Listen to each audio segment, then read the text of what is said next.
ساتھ حیدر ابن سید طاہر حیدر اور تمام ملت اسلامیہ کے مرحومین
اب اس کی یہ معنی نہیں ہے کہ یہ ایک آیت کی 3 بار تکرار ہوئی. توجہ ہے. اس کے معنی یہ نہیں ہے کہ یہ آیت ایک ہے اور 3 بار تکرار ہوئی. اس کے معنی ایک معنی یہ بھی ہے کہ کلمات آیات تو وہی ہیں، الفاظ آیات تو وہی ہیں، لیکن آیت 3 بار نازل ہونے کے معنی یہ 3 آیتیں ہیں. اپنی بات کو مکرر عرض کرنے کی ضرورت نہیں ہے، تکرار کی ضرورت نہیں ہے.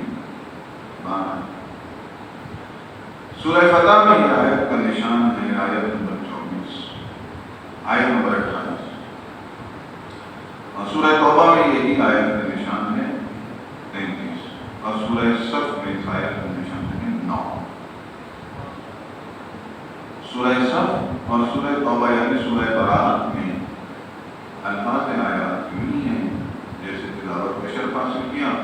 بسم اللہ الرحمن الرحیم هو الذی ارسل رسولہ بالہدی ودین الحق لیظہرہ علی الدین کلہ ولو کرہ المشرکون.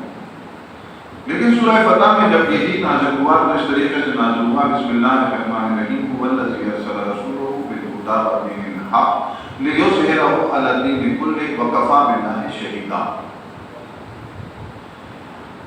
ترجمہ پیش خدمت ہے آپ کی. بسم اللہ الرحمن هو الذی ہوگا صیغہ اسم ضمیر اسم اشارہ وہ. اب یہ وہ ہے یہ کسی اسم کی جگہ پر استعمال ہونا ہے. اس کی بات ہے کس کی جگہ پر استعمال ہے، جس کا ذکر آگے آئے گا. الذی، اب یہ جو اسم ضمیر ہے اس میں اشارہ ہے یہ استعمال ہوا ہے اس لیے کہ اس کے آگے نام ہے، لیکن یہاں صفت آئی، لیکن یہاں پھر الذی یہ اسم موصول وہی اسلوب قرآن دیکھ رہے ہیں وہ وہی. اب وہ وہی کون ہے؟ اب اس میں موصول آئے تو اس کا صلہ لازمی ہے.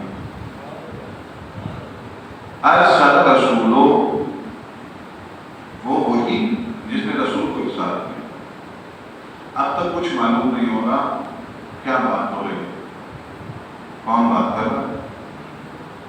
مبہم کا نام ہے، پوشیدہ ہے پیغام. اسی لیے اصول دین میں اولا توحید ہے نا، اور اصول دین میں تقلید حرام کہ عقل کی بنیاد پر اسے دریافت کریں. یہ جو آیت مبارکہ آپ کے سامنے میں نے تلاوت کے شرف حاصل کیا ہے، قسم ہے مجھے محمد والد محمد کی، ان آیات مبارکہ میں پورا نظام ہے، پورا اسلام ہے، پورا قانون الہی، پورا مکمل اصول دین موجود ہے. وہ وہی جس نے رسول کو بھیجا ارسال کیا ہے. رسول کون ہے؟ اسے ڈھونڈنا ہے، بتائے گا نشانی کہاں سے معلوم ہے، اس کی علامت کس سے معلوم ہے. ارسل رسولو، اس رسول سے، رسول علامت ہے وہ، اور وہی کو سمجھا. تو اعتراض ہوگا کہ علامات الہی تو خود خدا نے فرمایا بسم اللہ الرحمن الرحیم فی خلق السماوات والارض واختلاف اللیل والنہار، اور بہت طویل آیت ہے سورہ بقرہ کی 144، اور آخر میں ختم ہو گیا فلا تعقلون. وہ یہ جس نے جو ہے وہ زمین کو خلق کیا ہے، آسمان کو خلق کیا ہے، اختلاف اللیل والنہار، اور رات اور دن کی گردشوں کو اور اختلاف کو بھی اسی نے خلق کیا ہے. تو یہ نشانیاں ہیں. وہ سورج کی روشنی علامت ہوتی ہے، روشنی سے معلوم ہو جاتا ہے کہ سورج ہے، تو یہ زمین آسمان سورج چاند ستارے باہر برف شجر حجر فضا یہ سب نشانیاں ہیں رب کی. تو اگر جب پروردگار نے یہ سب نشانیاں رکھی ہوئی ہیں تو ارسل رسولوں کی طرف رجوع کرنے کی کیا ضرورت ہے رب کو پہچاننے کے لیے. تو یہ اعتراض ہو سکتا ہے. تو اس کا سادہ سا جواب یہ ہے کہ یہ جتنی بھی علامات الہی ہیں یہ صامت ہیں، صامت خاموش یہ دلائل توحید ہیں لیکن ثابت دلائل ہیں، ثابت دلائل ہیں۔ آپ کو عقل کی بنیاد پر ان سے سمجھنا پڑے گا کہ یہ بنانے والا جو اس نے بنایا ہے، یہ جو شے بنی ہوئی ہے، یہ صنعت کو ہے، اس کی صناعی جس نے کی ہوئی ہے، یہ صنعت سے صناعی سے رجوع کریں گے، پھر کچھ معلوم ہو سکے گا کہ صانع کیسا ہے۔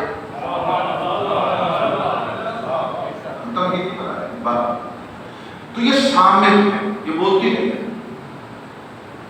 خاموش ہے۔ چاند چاندنی کے ذریعے پہچان آتا ہے، آفتاب سورج روشنی کے ذریعے پہچان آتا ہے، زمین اپنی ترابیت کی وجہ سے پہچان پاتی ہے، فلک اپنی بلندی کی وجہ سے پہچان پاتا ہے، بادل، سحاب اور سمندر اور شجر اور حجر اپنی اپنی خصوصیات کی بنیاد، لیکن یہ سب ثابت ہیں۔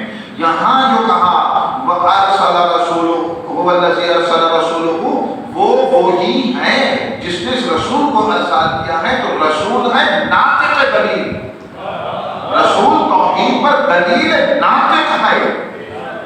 یہ سانے، اس سانے کو یہ مخلوقات، یہ مسموعات اپنی خلقت کی بنیاد پر پہچانوا سکتی ہیں، اور مخلوق اپنے خالق کی صناعی صرف اپنی صفات کی بنیاد پر پہچانوا سکتی ہیں، اس سے زیادہ نہیں۔ لیکن یہ رسول وہ ہے جس کو اس نے جب خلق کیا تو اس نے کہا بسم اللہ الرحمن الرحیم کنت کنزا مخفیا فاحببت ما اعرف وخلقتک یا محمد، میں چھپا ہوا خزانہ تھا، میں نے چاہا کہ میرا تعارف ہو، اے محمد میں نے تجھے خلق کیا۔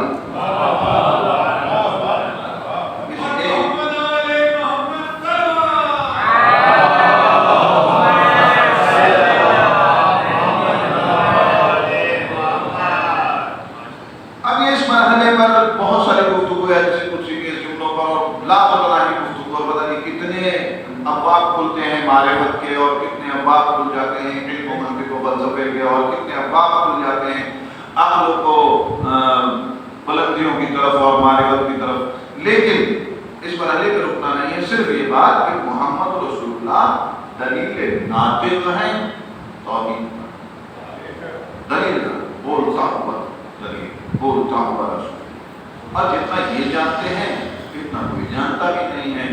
اب انسان کی اپنی اپنی ایک مثال دے دیتا ہوں، ایک تصویری مقابلہ رکھ لیجیے آپ، اور تصویری مقابلے میں کوئی پروٹوکول نہ ہو، ہے جو بھی ہے وہ اپنی تصویر لائیں اور ہم اس نمائش میں رکھیں گے۔ تو چھٹی کلاس کے بچے، 7ویں کلاس کے بچے، فائن آرٹ کے اسٹوڈنٹس اور بڑے آرٹسٹ سب اپنی تصویریں لے آئیں، لیکن جب آپ آئیں گے تو آپ دیکھ کے بتائیں گے کہ یہ کوئی چھوٹا سا بچہ ہے اس میں بنائی ہوئی ہے تصویر، اور یہ کوئی تھوڑا بڑا، اور یہ کوئی آرٹسٹ ہے، یہ تو کمال کا آرٹسٹ ہے جس نے یہ تصویر بنائی ہے۔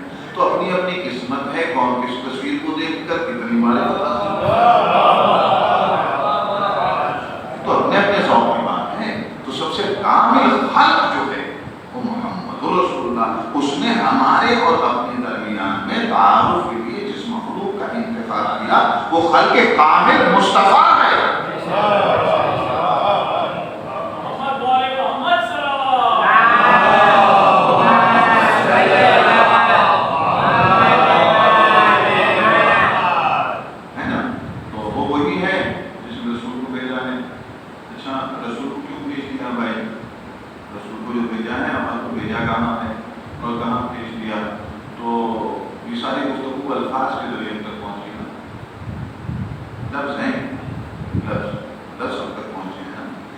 جہاں تک لفظ ہے، جہاں جہاں لفظ ہے، جہاں بھی لفظ ہے، وہاں وہ سارا دائرہ ہے، سارا دائرہ وہ الذی ارسل، اس سارے دائرے میں رسول کو ارسال کیا ہے۔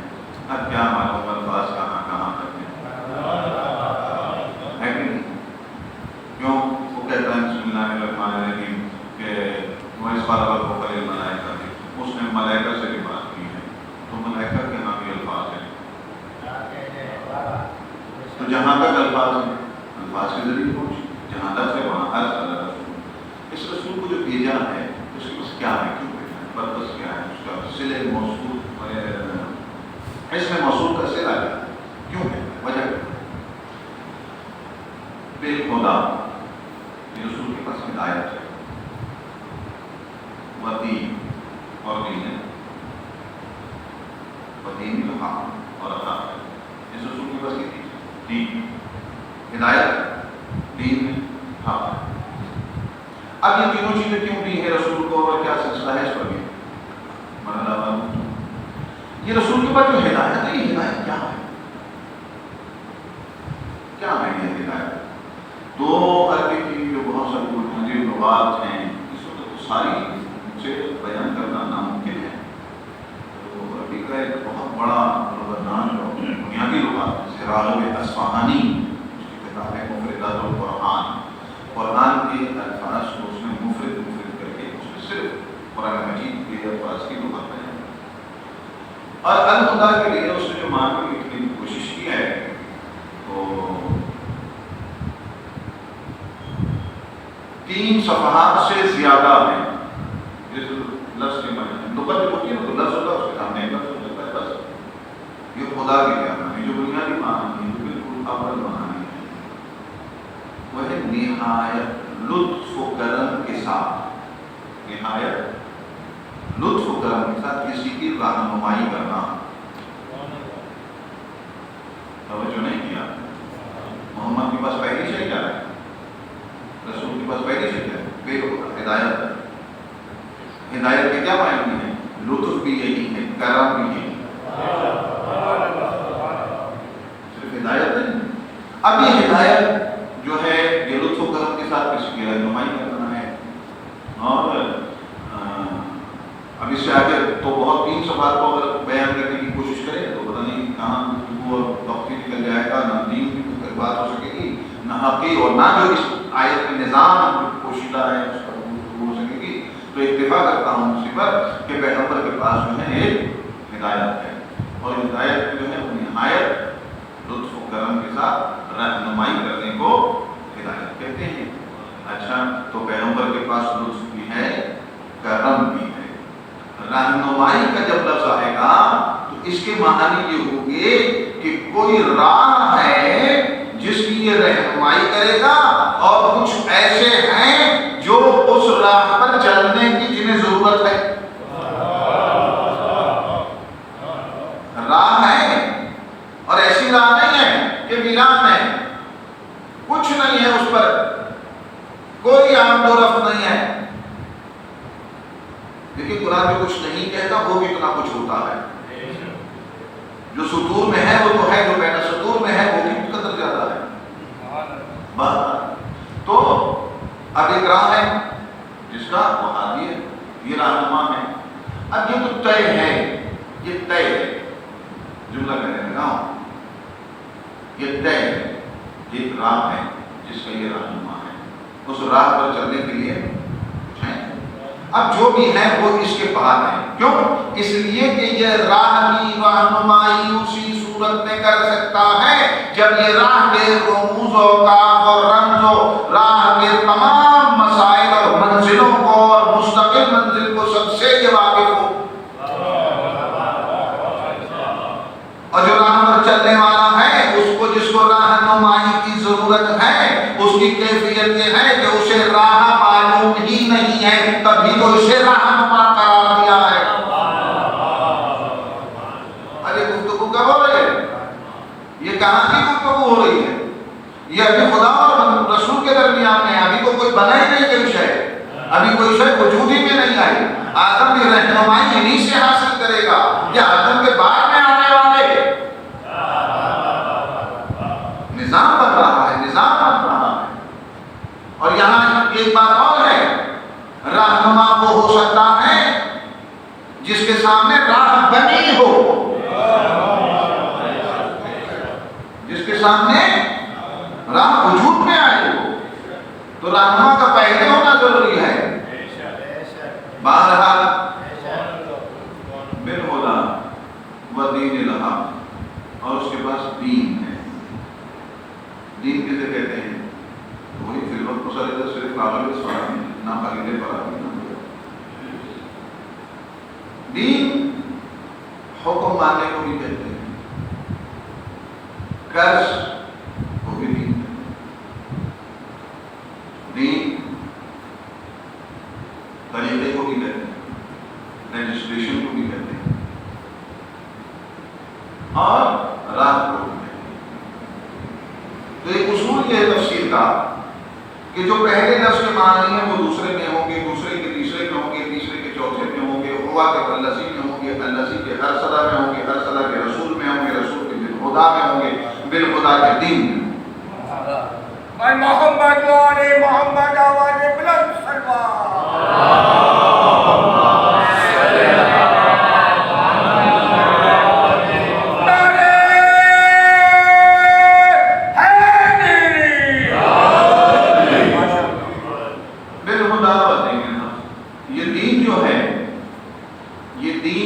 راہ ہے، راستہ ہے، قانون ہے، طریقہ ہے، نظام حیات ہے۔ اس کی رہنمائی کریں گے، ہدایت کریں گے۔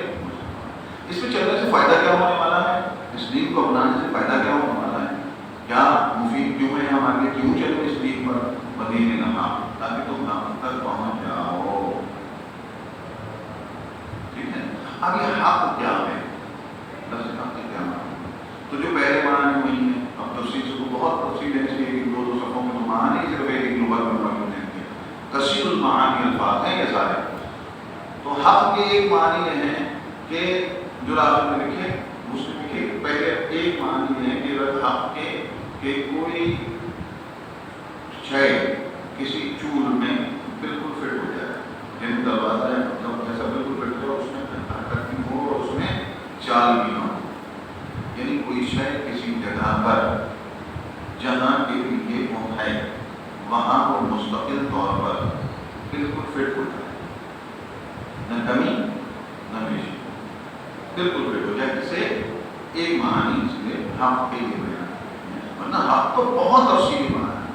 تو کم از کم ایک بات معلوم ہو گئی ہمیں کہ یہ دین جو ہے یہ ہماری فطرت کے عین مطابق ہے، کہ یہ ہماری فطرت پر فٹ آتا ہے، ذرا سی سرے موش میں کوئی فرق نہیں، اور ہم بنے ایسے ہیں، ہمارا وجود ایسا بنا ہے، ہم میں جو جوہر کمالات و صلاحیتیں موجود ہیں، ہم جتنی پرو پرواز کر سکتے ہیں، ہم جتنے ارتقائی مراحل طے کر سکتے ہیں، ہم جس منزل کے لیے بنے ہیں، جہاں تک جانے کے لیے بنے ہیں، وہاں تک جانے کے لیے جتنے کمالات جتنا بلند ہو سکتے ہیں، تو ہمارے پاس اگر کوئی مکمل طریقہ موجود ہے تو وہ یہ دین ہے جو ہمارے اور اس منزل کے درمیان کا حق ادا کر دے گا۔ ہم نے کہاں جانا ہے، کہاں تک جانا ہے، کوئی حد ہے؟ ہم خود مقرر کریں گے، ہم مقرر کریں گے کہ ہم نے کہاں تک جانا ہے، ہم مقرر کریں گے۔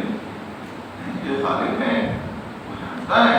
اس نے کہا بسم اللہ الرحمن الرحیم اتنا علاوہ کہا تمہاری آخری منزل پروردگار کی بارگاہ میں،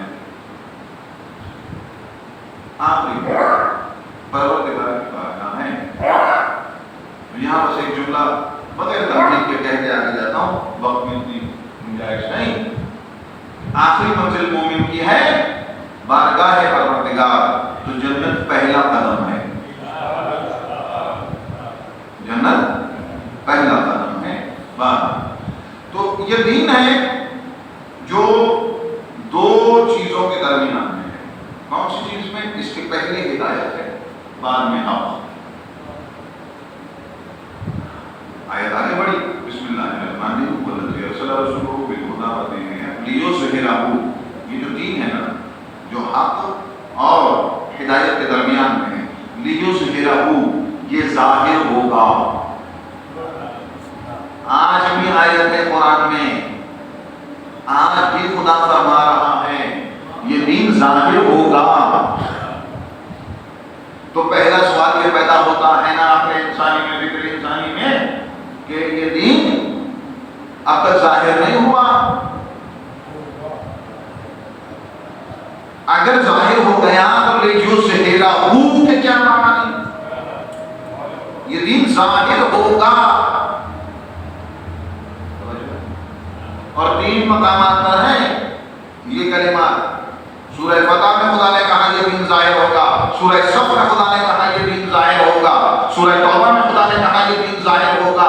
3 مرتبہ فرمایا بھی ہے قرآن کی الیوم اکملت لکم دینکم کی آیت بھی آ گئی، 1400 سال بھی گزر گئے، 61 ہجری میں کربلا بھی ہو گئی، اور خدا آج بھی کہہ رہا ہے دین ظاہر ہوگا۔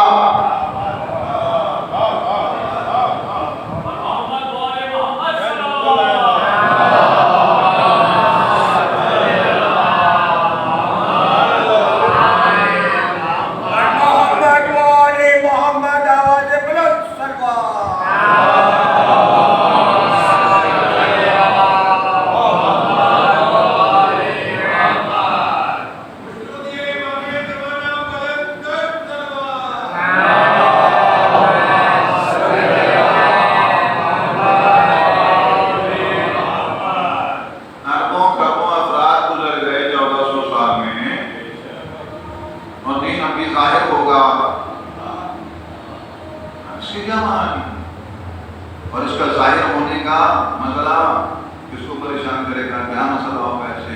لیظہرہ علی الدین کلہ، تمام ادیان پر یہ دین ظاہر ہوگا، تمام ادیان پر۔ اس کا مطلب دو چیزیں ہیں، کچھ ادیان ہیں اور یہ ان پر ظاہر ہوگا، ٹھیک ہے نا؟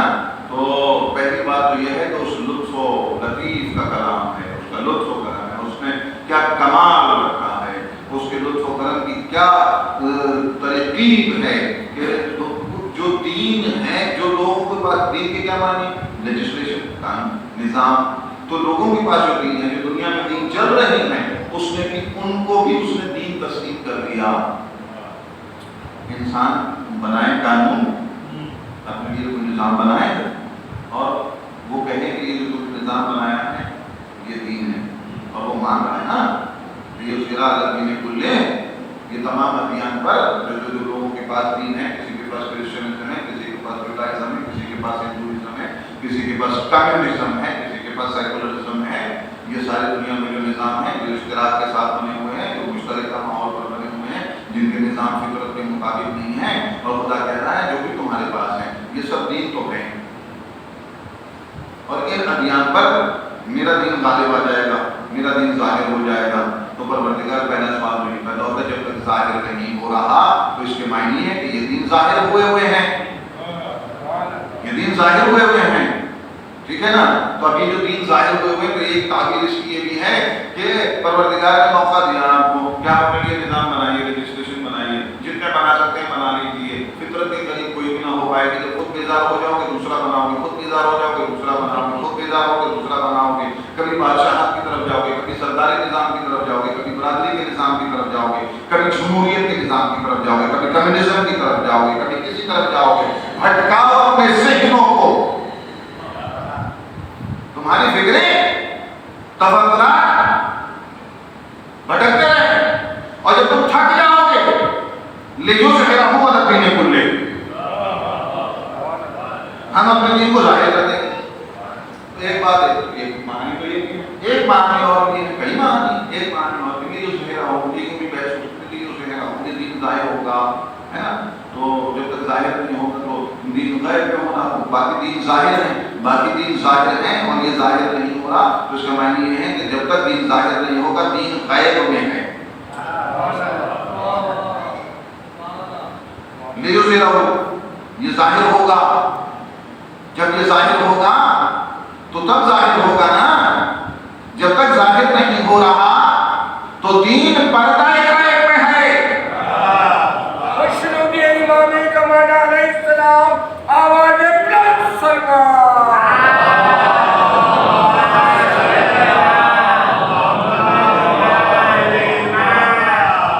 دین پردہ ہے۔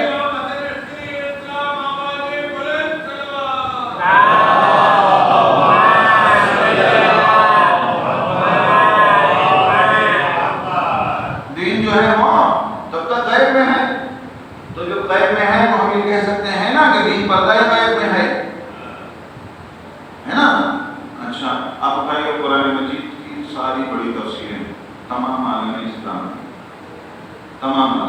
کی تفسیر کبیر، تفسیر کثیر، سب جو مرضی آپ بتا دیجیے، ساری تفسیریں، انکشاف تفسیر، جو تفسیریں بتائیں، تو مسلمانوں نے یہاں دو اس آیت کے لیے لیظہرہ یہ ظاہر ہوگا یا غالب آئے گا، تو اس کی 2 تعبیریں ہیں، تو رسول بھی آگے سب میں نبوت بھی ہو گئی اور بہت سارے معاملات ہو گئے، کیا دین ظاہر نہیں ہوا؟ دین ظاہر ہوگا۔ تو مسلمانوں میں اس کی تفسیر یوں کی کہ تقریباً 2 گروہ ہیں ان کے اندر، مطلب ساری تفسیر۔ ایک گروہ کہہ رہا ہے کہ یہ دین جو ہے وہ ظاہر ہوگا آخر زمانے میں، حضرت عیسیٰ ثبوت کریں گے، حضرت ظاہر ہوں گے، اور حضرت عیسیٰ جب ظاہر ہوں گے تو ان کے زیر ضائع جو ہے یہ دین جو ہے یہ پھر غالب ہوگا اور یہ حق ظاہر ہو جائے گا۔ ہم نے کہا ٹھیک ہے، تو اگر حضرت عیسیٰ نے اس دین کو غالب کرنا ہے اور حضرت عیسیٰ آ کر اس دین کو غالب کریں گے تو پہلی معانی تو یہ ہوئی جو آپ اس بات کے قائل ہو گئے کہ دین کو غالب کرنے کے لیے جو بھی آئے گا اس کا معصوم ہونا ضروری ہے۔ آپ اس بات کے تو قائل ہو گئے کہ بھئی نبی ہے حضرت عیسیٰ، خدا کا نمائندہ ہے تو خدا کا نمائندہ ہی آ کر اسے غالب کرے گا، جب تو خدا کا نمائندہ نہیں آئے گا تو یہ دین ظاہر نہیں ہوگا، غالب نہیں ہوگا۔ اس کے معنی یہ ہوئے کہ دین کا وارث آپ اس مزید سے، اس جملے سے، اس فکر سے، اس تفصیل سے آپ یہ مانتے ہیں کہ دین کا وارث خدا کی طرف سے مقرر ہوتا ہے جو دین کو ظاہر کرے گا، ہے نا؟ اور ایک مرحلہ پھر دوسرا مرحلہ یہ ہے کہ حضرت عیسیٰ علیہ السلام آئیں گے اور وہ آ کے اس کو غالب کریں گے اور ظاہر کریں گے اور یہ دنیا پر رائج ہو جائے گا۔ تو ٹھیک ہے، ہم تسلیم کر لیتے ہیں، لیکن ہم ہاتھ جوڑ کے سوال دراز کرتے ہیں، قبلہ یہ تو بتائیے کہ حضرت عیسیٰ کے ہاتھ سے یہ پرچم رفعت اور کامیابی کی طرف جانا ہے تو وہ ختم نبوت کا عقیدہ کہاں گیا؟ ختم نبوت کا عقیدہ اس کا کیا ہوا؟ تو پھر کچھ نے یہ رائے پیش کر کے پھر اپنی ہی رائے کے خلاف پھر انہوں نے نیچے لکھا، اور ایک اردو ہے، انہوں نے کہا یہ آیت جو ہے یہ آخر زمانے میں ہستی کے نام پر اس مسجد کا نام ہے، جس ہستی کے نام پر جہاں ہم بیٹھے ہیں اس مسجد مبارکہ کا نام ہے، یہ ہستی تشریف لائیں گی، ایک امام آئے گا، ایک امام آئیں گے، 3 جگہ پر پروردگار نے لیجو سہیرا ہو مہدی آئے گا ظاہر کرے گا، لیجو سہیرا ہو مہدی آئے گا ظاہر کرے گا۔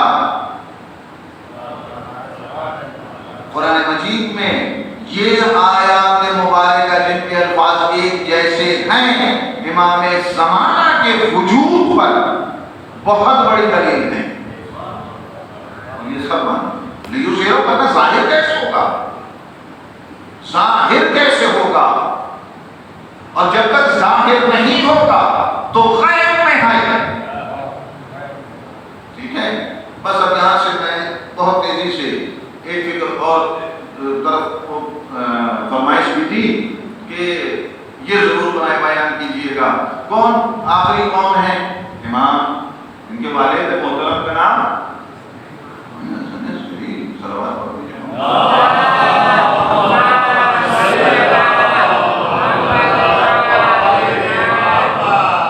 تو کیوں ان کے ہاتھوں میں کیوں آنا ہے اور انہیں سے کیوں سردی ہونی ہے اور انہیں سے کیوں معاملات حل ہونے ہیں؟ تو اس کا سلسلہ یوں ہے کہ ان کے والد بھی جو تھے وہ بھی امام تھے اور ان کے والد بزرگوار وہ بھی امام تھے، اور یہ سلسلہ پہنچتا ہے حضرت مولا امیر المومنین علی بن طالب علیہ السلام کی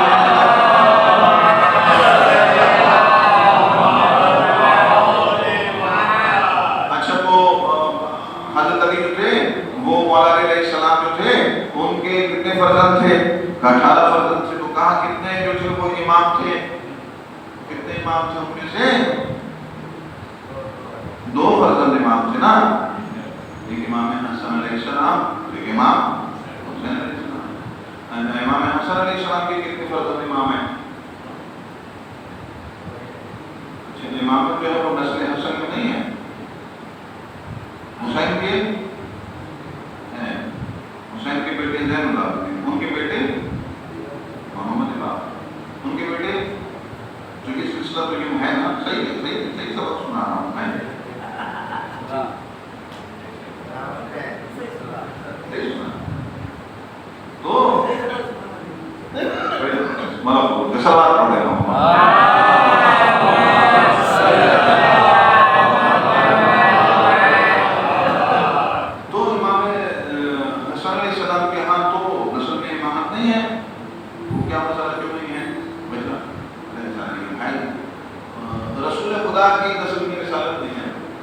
ہدایت نہیں ہے، عصمت نہیں ہے، کہے گا نہیں، کیا بات کر رہے ہیں، بیٹی کی نا سیدہ. اور اسی کے لیے تو پروردگار نے فرما دیا بسم اللہ الرحمن الرحیم انا اعطیناک فصلی لربک ان شانک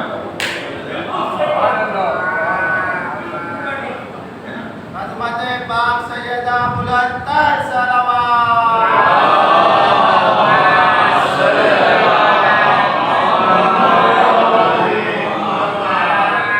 تو پیغمبر کی پیغمبری کی عصمت جو ہے وہ سیدہ سے آگے بڑھی. تو بالکل اسی طریقے سے امام حسن سے کی جو سلسلہ امامت ہے وہ یوں ہی ہے. کیوں؟ امام حسن کا فرزند ہے امام زین العابدین، امام حسن کی دختر ہے سیدہ فاطمہ. آپ کے 5ویں امام نجیب الطرفین سید ہیں، حسن بھی ہے حسین بھی. تو پھر یہ کھڑی ہو گئی امامت اس جگہ پر. تو یہاں سے بہرحال ایک سوال پیدا ہوتا ہے کہ حضرت علی علیہ السلام، مولا علی علیہ السلام جو ہیں ان کے ہاں 2 فرزند امام ہیں اور باقی کسی امام کے ہاں کوئی 2 فرزند امام نہیں ہے، سب کے ہاں ایک ہی فرزند امام ہے. اس کی کیا توجیہ ہے؟ تو جہاں بہت سارے توجیہات ہیں وہ اس طالب علم نے تھوڑا سا غور کیا تو وہ یہ ہے کہ پروردگار کی طرف سے پیغمبر کو کہا گیا ارسل رسولہ بالہدی ودین الحق لیظہرہ علی الدین کلہ ولو کرہ المشرکون. اور یہ جو دین ظاہر ہوگا اس سے کافروں کو نہیں مشرکوں کو تکلیف ہوگی. اب اتنا وقت نہیں ہے کہ مشرکوں کے اوپر بھی تبصرہ کر سکوں. بہرحال تو پیغمبر کو پروردگار کی طرف سے جو تھا خدا کے ارسل رسولہ بالہدی ہدایت دی گئی ہے دین اور حق کی. اور یہ حق کے اوپر ہم نے دین پر ہم نے چلنا ہے رسول کی ہدایات کی روشنی میں اور حق تک پہنچنا ہے. اور حق تک پہنچنے کے لیے اس دین پر چلنے کے لیے ہدایت حاصل کرنے کے لیے 2 چیزیں ہوتی ہیں. پیغمبر سے ہدایت سنیں گے، راہ پر ہمیں خود چلنا ہے، راہ پر ہمیں خود چلنا ہے. تو ایک نظری مسئلہ ہوا، ایک عملی مسئلہ ہوا، ایک عقائد کا مسئلہ ہوا، ایک اعمال کا مسئلہ ہوا، ایک اصول کا مسئلہ ہوا، ایک فرع کا مسئلہ ہوا. تو ہمیں جو ہے ایک نظری زندگی ہے اور ایک عملی زندگی ہے. بس یہ ذہن میں رکھیے گا. تو پیغمبر جو ہے وہ پروردگار کی طرف سے جو نظام لائے ہیں وہ نظری ہے اور عملی ہے ہمارے لیے، ہے نا. یعنی ہم اگر اس نظریے کو قبول کریں گے اور نظریے کو جتنا اپنے شدت سے قبول کیا ہوگا، جتنا شاندار طریقے سے قبول کیا ہوگا، جتنا معرفت کی منزل پر قبول کیا ہوگا، جتنا عقلی منزل پر قبول کیا ہوگا، جتنا علمی مرحلے پر ہم نے قبول کیا ہوگا، جتنی جڑیں اس عقائد کی ہماری روح میں پیوست ہوں گی، اتنا بہترین عمل نکھر کر وجود میں آئے گا. اصول دین یعنی دین کی جڑیں نا. جڑیں کتنی ہیں دین کی؟ اصول دین کتنے ہیں؟ 5. اول توحید، دوسرے عدل، تیسرے نبوت، چوتھے امامت، 5ویں قیامت. یہی ہے نا، یہی ہے. اور یہاں کی ایک بات میں ایک جملہ بس کہہ کے اس کو نہیں ڈسکس کرتا. اصول دین اصلاً ایک ہے، اصل اصول بس ایک ہے توحید. باقی یہ سب شرح اصول ہیں، شرح اصول ہیں یہ باقی جان. بہرحال اس پر غور کیجیے. تو اب اللہ کی طرف سے پیغمبر کو ہمارے لیے، خود پیغمبر کے لیے نہیں، پیغمبر کے لیے نہیں، یہ ذہن سے بالکل نکال دیجیے. کوئی اگر یہ تصور کرتا ہے، کسی کے ذہن میں یہ عقیدہ ہے، تھوڑا سا شک بھی آتا ہے کہ پیغمبر کو اپنے اعمال اور افعال کی وجہ سے رسالت میں بدلتی حاصل ہوئی ہے، تو وہ باطل ہیں. یہ عقیدہ باطل ہے، ٹھیک نہیں. بہرحال تو پیغمبر کو پروردگار کی طرف سے ہمارے لیے ارسلہ تو ہمارے لیے ہے نا، رسالت تو ہمارے لیے دیا گیا ہے. آئیں ہم تک پہنچایا گیا. ارسلہ رسول وہ ہمارے لیے وہ رسول ہیں، اللہ کے لیے رسول تھوڑی ہیں. رسول تو ہمارے لیے ہے، اس نے جو بھیجا ہے وہ ہمارے لیے اس کا رسول ہے، اس کے لیے رسول نہیں ہے. اس کا رسول ہے، اس کے لیے رسول نہیں ہے. اور بہرحال جو رسول ہے اس سے ہمیں محبت کرنی ہے، اس سے ہمیں عشق کرنا ہے، محبت کرنی ہے. اور یہ تو ہے کہ جس سے محبت ہوتی ہے اس کی طریقہ کیسے معلوم ہوتا ہے اس سے محبت ہے. تو جس سے محبت ہوتی ہے اس پر مسلسل نظر ہوتی ہے، اس کا پہناوا کیسا ہے، اس کی گفتگو کیسی ہے، اس کا کلام کیسا ہے، اس کا گھر کیسا ہے، اس کا بیٹھنا کیسا ہے، اس کا اٹھنا کیسا ہے، اس کے آب اجداد کیسے ہیں، اس کے دوست احباب کیسے ہیں، اس کا گلی کیسی ہے، اس کا محلہ کیسا ہے، اس کا لباس کیسا ہے، اس کے نالین کیسے ہیں. بس یہ جو محبت کرنے والے ہوتے ہیں وہ ان سب چیزوں پر نظر رکھتے ہیں. اس کی گفتار کیسی، اس کا کردار اظہار کیسا ہے. تو بس یہاں ایک جملہ ہدیہ کر دیتا ہوں، نالے مصطفیٰ پر نظر رکھ لیجیے، محبت کی بنیاد پر معراج ہو جائے گی، معراج ہو جائے گی، اور حقیقتاً سدرۃ المنتہا سے بھی بلند نالے جہاں تک جائے گی تو معراج ہو جائے گی. تو یہ مصطفیٰ جو ہے ہمیں ہمارے لیے دو چیزیں لائے، ایک نظریہ ایک عمل. نظریے کے لیے کیا ہے؟ بسم اللہ الرحمن الرحیم. نظریے کے لیے کیا ہے؟ نظریے کے لیے ہے علم بالقلم. نظریہ یعنی علم دیا کس کے ذریعے سے؟ کس کے ذریعے؟ قلم. علم بالقلم، قلم قلم. پروردگار نے قسم کھا دی، بسم اللہ الرحمن نون والقلم، قسم نون قسم قلم کی. ابھی جو قرآن مجید کا اتنا وقت بالکل نہیں ہے. ابھی قلم جو ہے جو اللہ کہہ رہا ہے قلم کی قسم ہے، اور علم کیا ہے ہم نے اس قلم کے ذریعے. آخر یہ اللہ خود کو قلم سے نہیں لکھتا ہے، تشبیہات کے اندر گفتگو کر رہا ہوں فی الوقت تلمیحات میں، ورنہ کلام خدا کیا ہے اس پر ایک الگ گفتگو ہے، صرف سادہ سمجھوں. تو یہ کلام خدا کس کے پاس ہے؟ قلمدان، پروردگار کا قلمدان کس کے پاس؟ اردو تو یوں ہی ہے، اصل میں تو اردو یوں ہی ہے. یہ تو اب آپ یہ منسٹر ہے، یہ وزیر ہے، یہ فلاں، ورنہ یہ تعلیم کا قلمدان ان کے پاس ہے، قانون کا قلمدان ان کے پاس ہے. یہ وزیروں میں شروع کی تو یہ استعمال ہوتا ہے نا یہ قلمدان. تو پروردگار کا قلمدان، پروردگار کا قلم کس کے پاس ہے جس کی وہ قسم کھا رہا ہے؟ تو اصل رسول کے پاس تو ہے. تو رسول نے کسے دیا؟ بعد از رسول کہاں گیا؟ کہاں گیا؟ تو رسول نے اپنی حیات مبارکہ میں وہ صلح حدیبیہ کے موقع پر دیبیا کسے لکھو جب آئے اور حج کرنے کے لیے، اور انہوں نے کہا کہ نہیں اتفاق حج نہیں کریں گے، اور چونکہ طاقت میں قوت میں بڑھ گئے تھے مسلمان، تو لہٰذا آپ انہوں نے سمجھا کہ چلو ہم معاہدہ کر لیتے ہیں، ہے نا. اور وہ معاہدہ ہوا. اب میرے پاس اتنا وقت نہیں ہے، اگر آپ کی دلچسپی ہے صلوات تو میں ایک دو دقیقے اس مدعے پر رکنا چاہ رہا ہوں.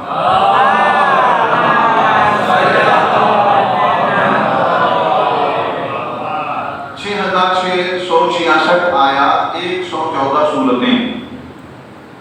ہر اسپیشل ایونٹ پہ، ہر خاص موقع پر آیت اتری ہے.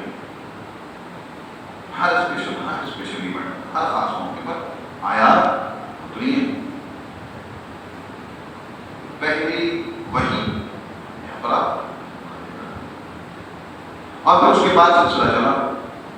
ہر موقع پر ہجرت کے موقع پر آیا اتری کہ نہیں، مکی زندگی اتری، ہر موقع پر آئی ہیں. جب پیغمبر کی ظاہری حیات مبارکہ ہے 63 برس، اور اعلان نبوت ہے پیغمبر کا 40 برس، تو اوپر کتنے عرصہ ہیں ظاہر ہے 23 برس. ان 23 برسوں میں مکی زندگی پیغمبر کی کتنی ہے؟ 13 برس. اور مدنی زندگی کتنی ہے؟ 10 برس. سبق صحیح سنا؟ تو 13 سالہ مکی زندگی میں کوئی جنگ ہے؟ مکے میں پیغمبر کو جنگ کی؟ پیغمبر جنگ کرتے ہی نہیں تھے، جنگجو تھوڑی تھے. جنگ وہ عمل ہے جسے اسلام سخت ناپسند کرتا ہے، چاہے کوئی بھی سبب پسند نہیں کرتا. اسلام جنگ کو بالکل پسند نہیں، اور ابھی دلیل دینے لگا. تو 13 برس کوئی مکے سے پیغمبر نے ہجرت کہاں کی؟ کہاں گئے؟ جی نہیں، معذرت کے ساتھ دست ادب آپ کی احترام میرے لیے میں آپ کے قدموں میں تھا، لیکن یہ تھوڑا سا تو ایسا اس کے پیغمبر مدینہ نہیں گئے، پیغمبر یثرب گئے ہیں.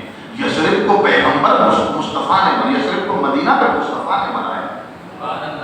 پیغمبر مدینہ نہیں گئے، پیغمبر یثرب گئے ہیں. یثرب کو مدینہ مصطفیٰ نے بنایا. یہ دو الگ باتیں ہیں، دو الگ ہیں. ملٹی پل شہر تھا یثرب، ہر قوم و قبیلے کے لوگ تھے، اور دنیا سے پتہ نہیں کہاں کہاں سے لوگ آئے ہوئے تھے. ایک خاتون بھی تھی جنہوں نے مکے سے آنے والی راہ گزر پر بڑا گھر بنایا ہوا تھا اور اوپر بیٹھا کرتی تھی اور حضرت عبداللہ کے انتظار میں رہتی تھی. یہ بھی یثرب کا نام ہے نا. یہودی بھی یثرب میں پتہ نہیں کتنے مسائل اور دنیا کا تجارتی مرکز بھی تھا عرب کا. تو یثرب گئے ہیں مصطفیٰ. یثرب تھا اس میں مدنیت نہیں تھی, شہریت, مدنیت, سویلائزیشن وہ مصطفیٰ نے بھری. اور ایسی بھری کیسی بھری, صرف مدینہ بنا نہیں, یہ مدنیت ایسی بنی کہ مدینہ منور ہو گیا.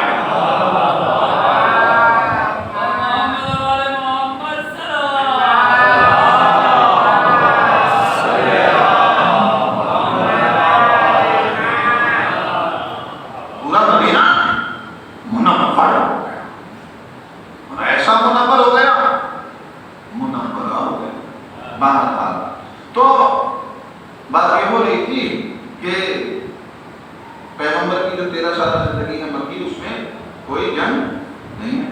یثرب گئے, پہلے سال کو جنگ ہوئی, دوسرے سال رمضان کے مہینے میں پہلی جنگ ہوئی, جنگ بدر. 313 مسلمان, بڑا ناز ہے مسلمان. جنگ بدر گئے, شہدائے بدر میں, بدری صحابہ, بدری لوگ, بدر میں جو لوگ ہوا ہیں, ٹھیک ہے. اچھا, تو 313 جو مسلمان تھے انہوں نے وہ جنگ بدر میں, وہ سامنے سے تو بہت بڑا لشکر تھا, 1000 سے زیادہ تھا, اور سارا سامان سے گئے, سب بڑے تجربہ کار لوگ تھے. وہ تو جنگجو تھے, یہ تو جنگجو نہیں تھے, خود رسول جنگجو نہیں ہے نا. تو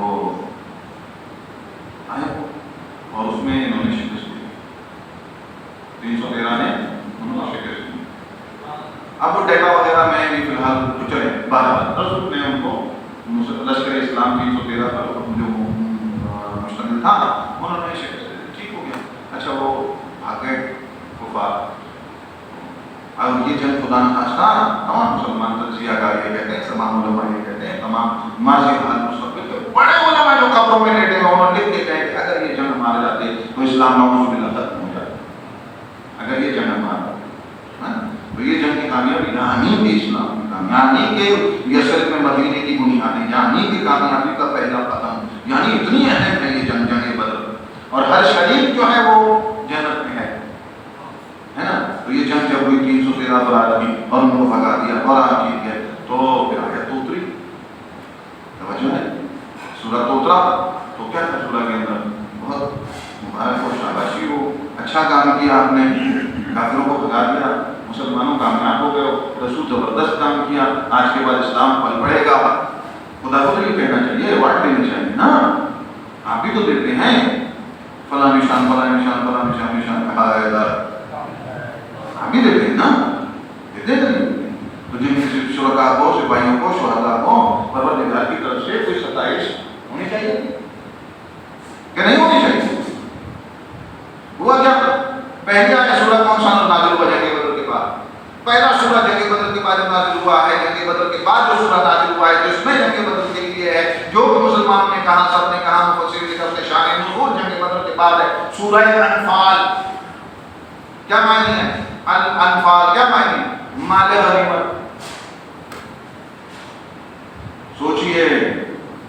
سوچئے گا, کامیاب جنگ لڑ کے آئے ہیں اور کہا جا رہا ہے مال غنیمت. سورہ نازل ہو رہا ہے مال غنیمت, اور شروع کہاں سے ہوتا ہے؟ پہلی آیت بسم اللہ الرحمن الرحیم, یسألونک عن الانفال. یا پروردگار یہ بڑے دلیری سے لڑے ہیں, یہ بڑی شجاعت سے لڑے ہیں, بڑے کمال سے لڑے ہیں, ان کو شاباشی دیجیے. اور پروردگار کہہ رہا ہے رسول یسألونک عن الانفال, یہ سوال کرتے ہیں تم سے مال غنیمت کے بارے میں. یہ تم سے سوال کر رہے ہیں, یسألونک, جب ان کا اپنا انٹرسٹ مال غنیمت میں ہے.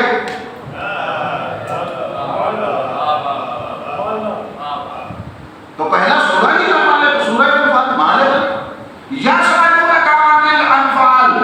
ان پوچھتے ہیں آپ سے کہ مال غنیمت کے لیے کیا حکم ہے. یسألونک عن الانفال, یہ مال غنیمت کیا ہے اس کے بارے میں کیا حکم ہے اس کے بارے میں کیا. اب وہ جو سب تاریخوں میں اور تفسیروں میں لکھا ہے میں ہاتھ جوڑ کے صرف اتنی گزارش کروں گا کہ خود مطالعہ کر لیجیے گا پھر دیکھیے گا کون کون سی شان اور کون کون سی کیا کیا ہے. بہرحال خود بھی تو خود مطالعہ کیجیے برکت کرانی کیجیے. تو بہرحال اب یسألونک عن الانفال. اب اللہ نے کیا جواب دیا کہ حبیب کو کیا کہو. رسول اپنی طرف سے تو کچھ کہتا نہیں ہے. انہوں نے پوچھا یا رسول اللہ مالے غنیمت کے بارے میں کیا حکم ہے. اب رسول کو کچھ کہے گا کیا. رسول کہے گا وہ آیت ہے وما ينطق عن الهوى. اپنے خواہش نفس سے رسول کچھ کہتا نہیں. آیت آئے تو کہے گا. اب رسول نے کہا ہے کھول دو ان سے کہہ دو الانفال للہ. مالے غنیمت اللہ کا. یا نا آپ تو لڑے نہیں یا نا آپ تو لڑے نہیں.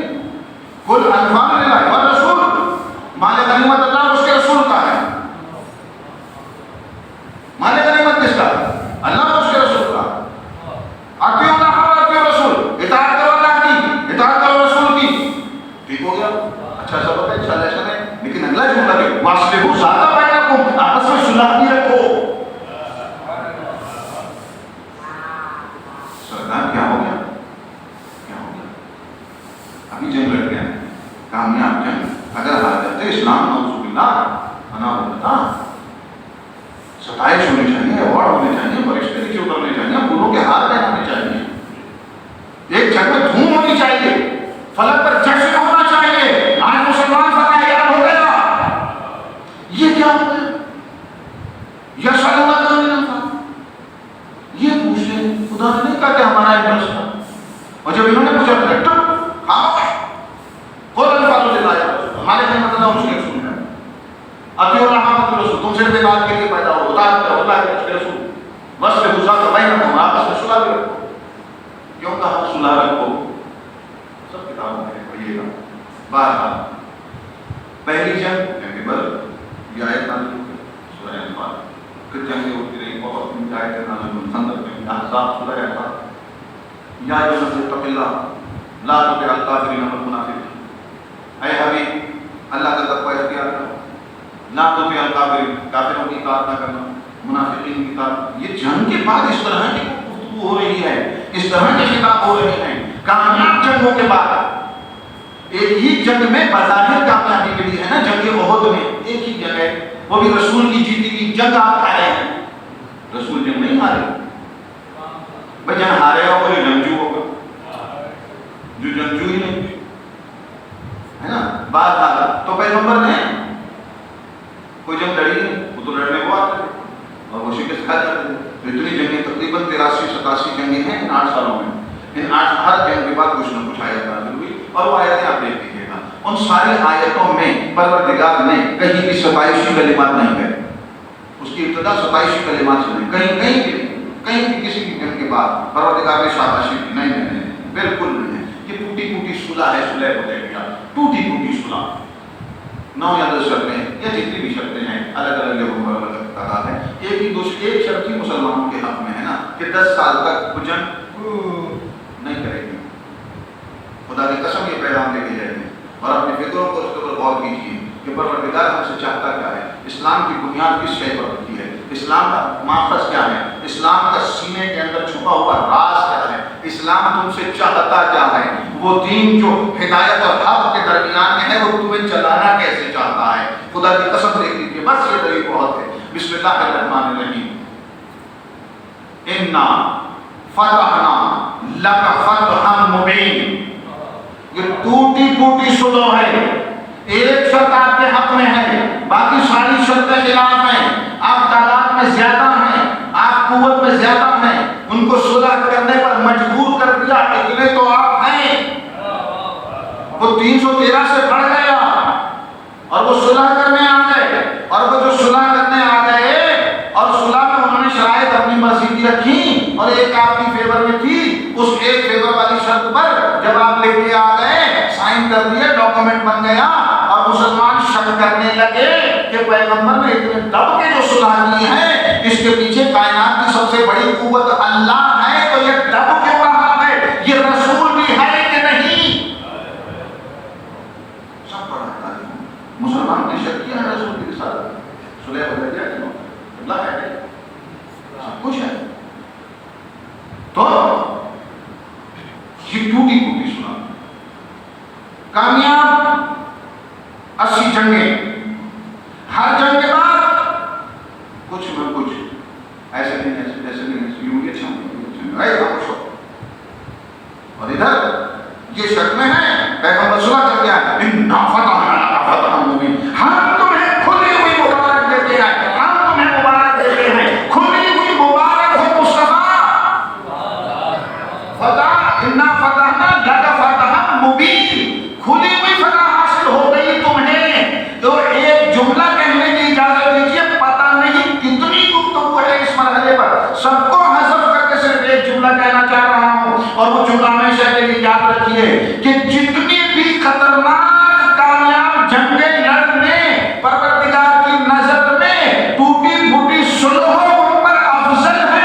ساتھ ہوتا ہے، نظریہ قلم کے ساتھ ہوتا ہے. پیغمبر نے قلم حدیبیہ میں دیا علی کو، حدیبیہ کا قلم علی کے پاس ہے. دہرانے کی ضرورت نہیں، آپ کے سب کے ذہنوں میں موجود ہے. پیغمبر کے پاس جو قلم تھا جو خدا قسمیں کھا رہا ہے، وہ پیغمبر حدیبیہ میں کس کو دیا؟ پیغمبر نے علی کو. معاہدہ کس نے لکھا؟ علی نے بھی تو پیغمبر کا قلم نام کس کے؟ اللہ کا قلم نام محمد کا قلم نام. ٹھیک ہے. اب ایک بڑا آگے بڑھیں. اب پیغمبر کے پاس ایک تو قلم تھا، ٹھیک ہے نا، اور پھر وہ دوسرا منظر ذہن میں آ گیا کہ حدیبیہ دیکھا آپ نے، وہ خیبر 39 دن تک پتہ نہیں ہو رہا، 39 دن تک پتہ نہیں کیا کہا رسول نے آخر میں، کل میں قلم دوں گا، قلم دوں گا. سمجھ آئے کہ کیا کہا؟ قلم دوں گا. اے قلم تو حدیبیہ میں دے چکے، قلم تو حدیبیہ میں دے چکے. خیبر میں کہا علم دوں گا، قلم دوں گا، اور ادھر کا کہا علم دوں گا. قلم پکڑا دیا تھا ویسے ہی، کیونکہ کوئی یہ کہہ نہیں سکتا تھا کہ پیغمبر کے قلم کے وارث ہم ہو سکتے تھے. تو جو قلم کا وارث تھا ادھر سے مقرر تھا. قلم ہے علم کی نشانی، جو علم الہی کی علامت تھا قلم وہاں پہنچا.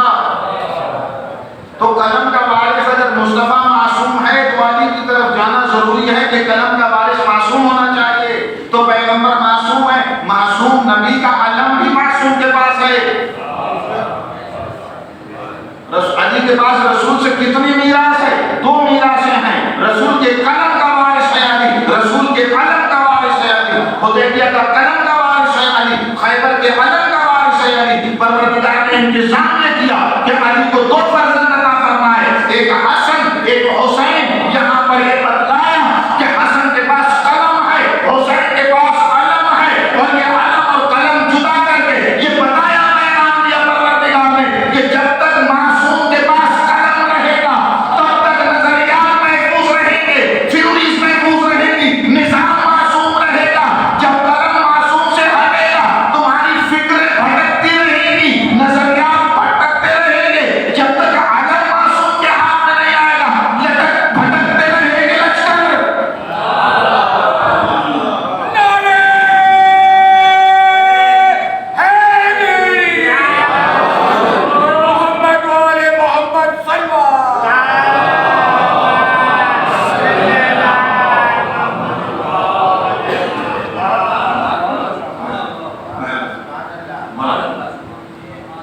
پیغمبر کے قلم کا وارث، علم کا وارث. ان سے کیا وجود میں آتا ہے؟ نظام. اب پڑھے لکھے لوگوں نے تقسیم کانسٹیٹیوشن، لا، لیجسلیشن، جورسپروڈنس، قلم، علم، علم، یہی نظریہ. قلم کا وارث، علم کا وارث. علم کی جب تک معصوم کے زیر سایہ نہیں ہوگا بھٹکتے نہیں گے لشکر. کہاں بھٹکیں گے؟ لیظہرہ علی الدین کلہ، تب ہوگا جب وہ بالہدی ودین الحق، دین حق تک پہنچائے گا، جب علم معصوم کے زیر سایہ ہوگا. مملکت اسلامیہ بنانا کوئی بڑی بات نہیں ہے. ہاں، مملکتیں بننا اور بات ہے. حق والا دین، ان کے دینوں کو بھی تو مانا ہے پروردگار نے. تمام ادیان کو بھی تو پروردگار نے مانا. تمام ادیان کو پروردگار نے دین تو مانا ہے. ظاہر کون سا دین ہوگا؟ ظاہر ہوگا رسول والا دین. اس دین کی نشانی کیا ہے؟ یہ حق اور ہدایت کے درمیان میں ہے. یہ حق اور ہدایت کے درمیان میں ہے. یہ حق اور ہدایت کے درمیان میں بڑھے گا کیسے؟ رسول معصوم ہے تو 2 ہی چیزیں ہوتی ہیں، ایک نظریہ ہوتا ہے، ایک عمل ہوتا ہے. نظریہ قلم سے چلتا ہے، عمل علم سے چلتا ہے. تو جب تک علم معصوم کے ہاتھ میں نہیں ہے، علم معصوم کے زیر سایہ نہیں ہے، آپ کی عملی زندگی غیر معصوم رہے گی. پروردگار نے انتظام یہ کیا کہ جو علی سے 2 بیٹوں میں وراثت تقسیم ہوئی رسول کی، وہ عصمت کو پھر امام زین العابدین پر جوڑ دیا. حسن سے بیٹی لی، حسین سے بیٹا لیا، محمد باقر میں دونوں کی عصمت کو جمع کر دیا. اور یہ سلسلہ یوں بڑھا کہ آخر میں مہدی کو رکھ دیا اور مہدی کو لے یظہرہ کر رکھ دیا کہ جب یہ ظاہر ہوگا قلم کا وارث بھی یہ ہے، قلم کا وارث بھی یہ ہے، جب یہ آئے گا تو قلم کی تحریر بھی نظریات بھی نظام بھی دنیا کے بہترین ہو جائیں گے اور یہ بھٹکتے ہوئے لشکروں کو بھی مستقر اور قائم ہو جائے گا۔ صلوات پڑھنے کو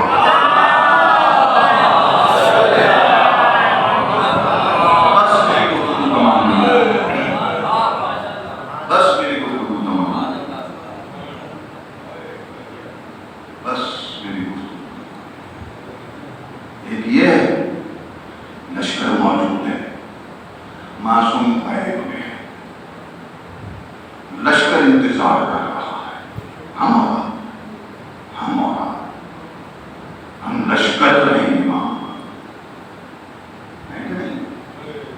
ہم امام کا لشکر ہے اور کس یقین کی لشکر ہے؟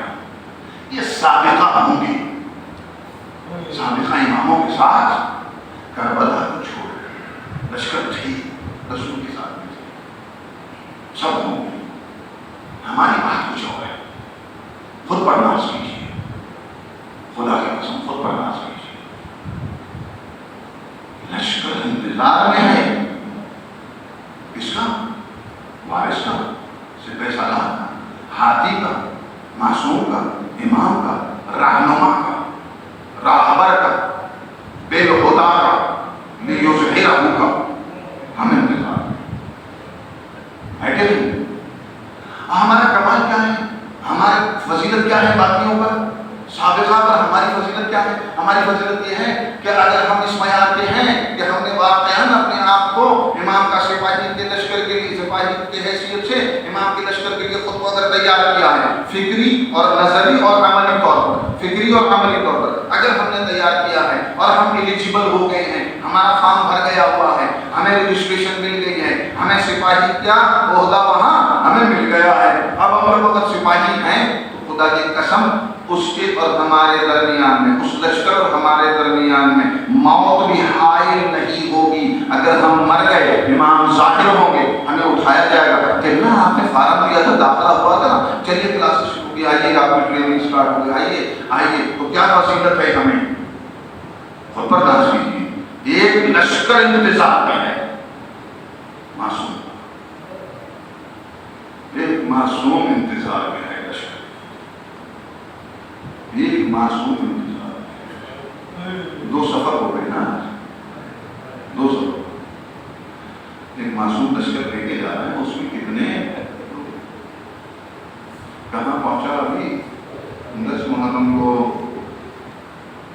شہادتیں ہو گئی، 10 محرم شام غریبہ ہو گئی، اور پھر کیا ہوا؟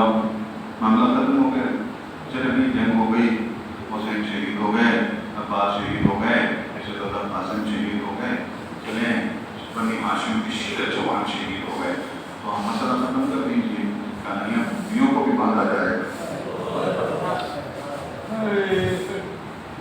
پسے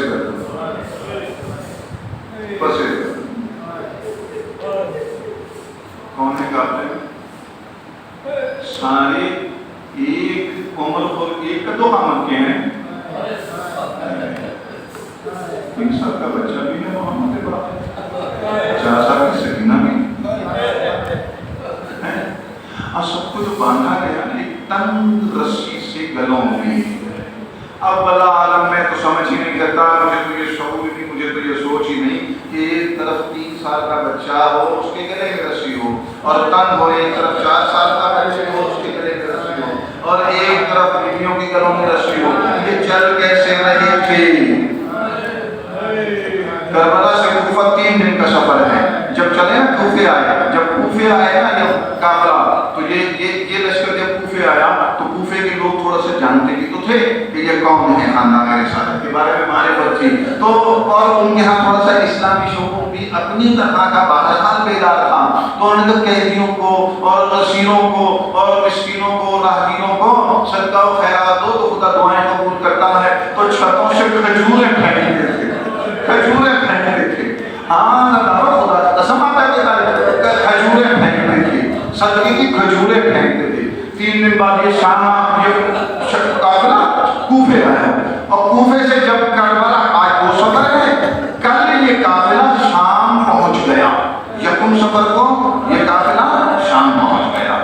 اچھا جیسے شام پہنچا نا تو پتھر آیا، کوفے میں تو کھجوریں آ رہی تھی، کوفے میں تو کھجوریں آ رہی تھی، معلوم ہے شام میں کیا آ رہا تھا؟ شام میں انگارے برس رہے تھے، شام میں پتھر برس رہے تھے۔ سید سجاد ایک مرتبہ کہتے ہیں، سید سجاد کہتے ہیں کہ کسی نے پوچھا بولا سب سے زیادہ تکلیفیں کہاں ہوئی؟ شام شام شام۔ جب وہ شروع کی تکلیفیں بیان کرنا تو پہلے چھوٹی سی مصیبت بیان کی ہے مولا نے اپنے اوپر کی تھی، چھوٹی سی مصیبت سنیں گے اللہ، وہ چھوٹی سی مصیبت کیا ہے؟ سید سجاد کہتے ہیں میرے ہاتھ بندھے ہوئے تھے، انگارے پھینک رہے تھے، ایک انگارہ میرے سر پر گرا اور میں انگارے کو ہٹا نہ سکتا تھا، اس انگارے کو میں ہٹا نہ سکتا تھا۔ یہ چھوٹی سی مصیبت ہے، یہ چھوٹی سی مصیبت ہے، ذرا تصور تو کریں۔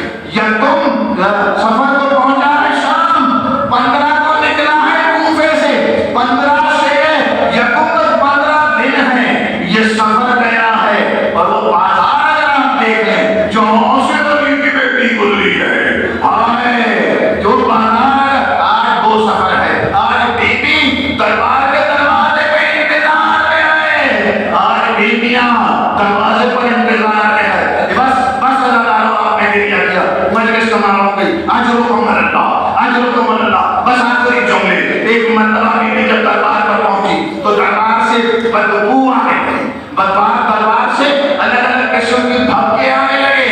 ایک مرتبہ سیدہ زینب نے کہا سجاد سجاد دربار میں شرابی ہیں، دربار بھرا ہوا ہے، میں نہیں جاؤں گی، میں دربار میں نہیں جاؤں گی۔ ایک مرتبہ سید سجاد نے کہا وہ بھی اماں دربار نہیں جاؤ گی تو پھر کیا ہوگا؟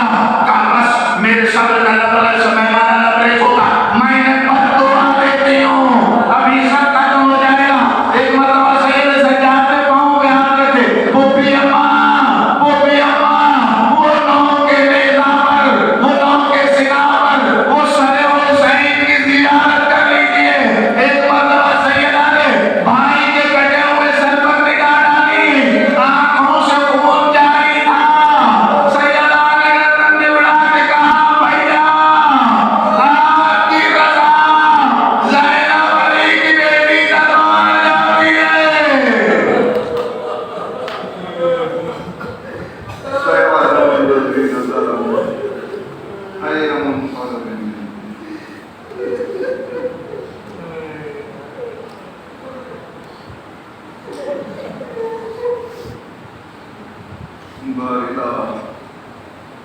پروردگار ہماری اس ٹوٹی پھوٹی ناقص عبادت و عیادت اپنی بارگاہ صدقہ محمد قبول فرما۔ یا رب العالمین ہماری روح معرفت اہل بیت سے سرشار فرما۔ پروردگار ہمارے سامنے معرفت اہل بیت اور قرون قرآن سے ہمارے سینوں کو منور و روشن کر۔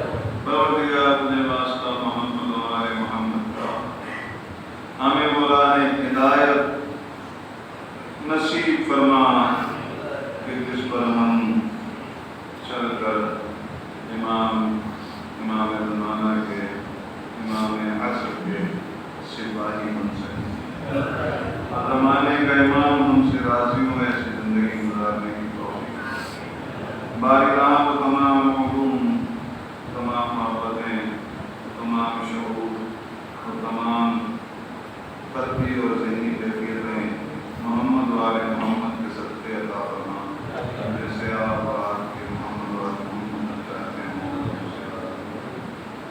یا پروردگار محمد و آل محمد کا صدقہ فرش اللہ پر بیٹھے ہوئے موقع مناسب تو نہیں ہے، بعد از مجلس یہ روایت کچھ اچھی معلوم نہیں ہوتی کہ ذکر اہل بیت کا ایام عظام کر کے پھر ہم اپنی طلب اور حاجات کے آگے رکھیں۔ لیکن چونکہ یہ روایت ہے تو پروردگار فرش اللہ پر بیٹھے ہوئے تمام افراد کی دلی جائز حاجات کو اپنی بارگاہ میں قبول فرمائے۔ یا رب العالمین محمد و آل محمد کے صدقے بے اولادوں کو اولاد صالح عطا، جن کے پاس اولاد کے پروردگار ان کو صالح اور نیک بنا، بے روزگار کے رزق میں رزق حلال عطا فرما۔ یا رب العالمین مقامات مقدسہ کی حفاظت فرما، مملکت خداداد پاکستان پر اپنا رحم و کرم نازل فرما، زندگی ہماری سہل اور آسان کر دے، ہر طرف محمد و آل محمد کی معرفت کا نکاح۔ یا رب العالمین، یا رب العالمین بیمار کو شفا کاملہ عطا فرما۔ یا رب العالمین امام زمانہ کے ظہور میں تاجیل فرما، ہمیں ان کے عوام انصار میں شامل فرما۔ ربنا تقبل دعاءنا انت السمیع العلیم برحمتک